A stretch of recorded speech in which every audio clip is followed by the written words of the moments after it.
అందుకే శంకరులు అంటారు, నీకేమి ఇవ్వాలయ్యా?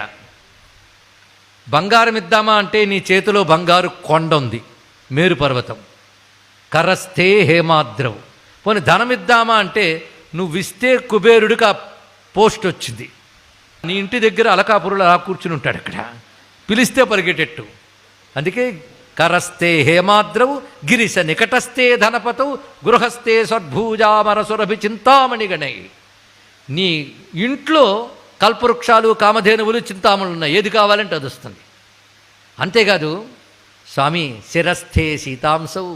ఒక్కొక్కసారి ప్రేమ పైత్యం ముదిరితే చంద్రుడిని తీసుకొచ్చి నీ తలలో పెడతా అంటాం, ఆ చంద్రుడిని తల మీద ఉన్నాడు, ఇంకేం చేస్తా.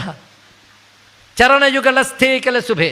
నీకేదైనా ఫేవర్ మంచి చేస్తాం, శుభం చేద్దామంటే శుభాలన్నీ నీ పాదాల్లోనూ ఉన్నాయి. అన్నీ ఉన్న నీకు నేనేమిస్తానయ్యా? కిమర్థం దాస్యేహం భవతు భవదర్థం మమ మనః.